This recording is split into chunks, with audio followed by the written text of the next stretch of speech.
کہ بخاری اور مسلم دونوں میں حدیث ہے، اے میری بیٹی فاطمہ اس بات پہ نہ اکڑنا کہ تم اللہ کے نبی کی بیٹی ہو، اگر اللہ کے حضور تم پکڑی گئی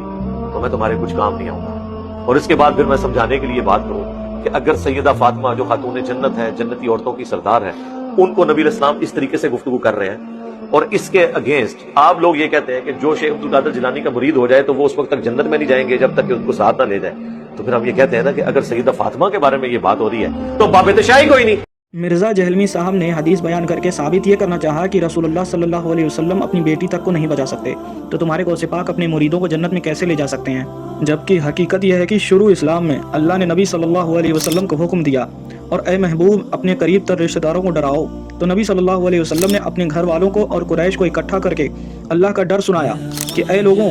اللہ کے عذاب سے اپنی جانوں کو بچاؤ، یعنی اے میرے چچا، اے میری پھوپھی، اگر تم شرک اور کفر کرو گے اور اسلام نہیں قبول کرو گے تو قیامت میں تمہارے کوئی کام نہ آؤں گا۔ یعنی نبی صلی اللہ علیہ وسلم نے اللہ کی توحید بیان کی اور فرمایا کہ میں اللہ کے اگینسٹ جا کے اس کے ڈیسیزن کے خلاف تمہاری کوئی مدد نہیں کر سکتا۔ لیکن بعد میں نبی صلی اللہ علیہ وسلم نے اپنے چچا ابو طالب جنہوں نے کلمہ نہیں پڑھا تھا ان کے بارے میں فرمایا کہ وہ کم گہری آگ میں ہیں، اگر میں نہ ہوتا تو وہ جہنم کے سب سے نیچے طبقے میں ہوتے۔ پھر آگے اسی حدیث میں نبی صلی اللہ علیہ وسلم نے حضرت فاطمہ کو ڈراتے ہوئے فرمایا کہ بیٹی میرے مال میں سے جو چاہو لے لو، لیکن اللہ کی بارگاہ میں تمہیں کوئی فائدہ نہ پہنچا سکوں گا۔ لیکن کسی حدیث میں یہ نہیں آیا کہ اے میری بیٹی فاطمہ اس بات پہ نہ اکڑنا کہ تم اللہ کے نبی کی بیٹی ہو، یہ سراسر حضرت فاطمہ رضی اللہ تعالیٰ عنہا کی گستاخی ہے۔ نبی صلی اللہ علیہ وسلم نے اللہ کی توحید اور اللہ کی پاور بیان کرنے کے لیے اس طرح سے کہا کیونکہ اللہ کے اگینسٹ جا کر وہ کسی کی کوئی مدد نہیں کر سکتے اور کسی بندے کو عمل نہ کرنے کی کوئی چھٹی نہیں، لہٰذا ہر بندے کو چاہیے کہ وہ عمل کرے۔ پھر نبی صلی اللہ علیہ وسلم جب مدینہ آئے تو فرمایا میری بیٹی فاطمہ جنتی عورتوں کی سردار ہے،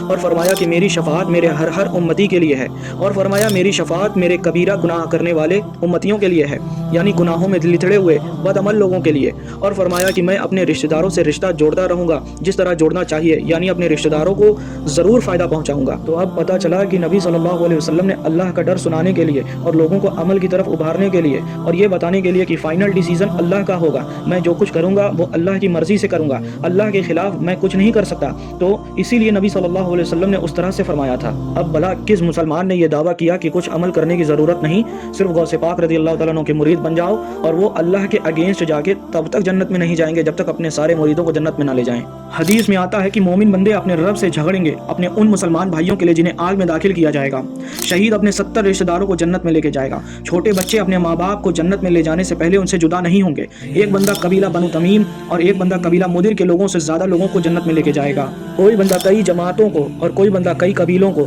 اور کوئی بندہ کئی گروہوں کو اور کوئی بندہ ایک آدمی کو جنت میں لے کے جائے گا، یہاں تک کہ سب جنت میں داخل ہو جائیں گے۔ جہنمی جنتی سے کہیں گے ہم نے آپ کو ایک گھٹ پانی پلایا تھا، ہم نے آپ کو وضو کرایا تھا، ہم نے آپ کا فلاں کام کیا تھا، تو وہ جنتی اس جہنمی کو جنت میں لے کے جائے گا۔ قرآن اور روزہ لوگوں کو جنت میں لے کے جائیں گے، صدیقین لوگوں کو جنت میں لے کے جائیں گے، فرشتے، اولیاء اور صالحین لوگوں کو جنت میں لے کر جائیں گے۔ اب قرآن اور حدیث کو پڑھنے کے بعد غوث پاک رحمۃ اللہ تعالیٰ علیہ یہ فرمائیں کہ میں تب تک جنت میں نہیں جاؤں گا جب تک اپنے مریدوں کو جنت میں نہ لے جاؤں، تو اس کا مطلب وہ اللہ سے اجازت لیں گے اور اپنے مریدوں کی شفاعت کریں گے اور تب تک جنت میں نہیں جائیں گے جب تک اپنے مریدوں کو جنت میں نہ لے جائیں۔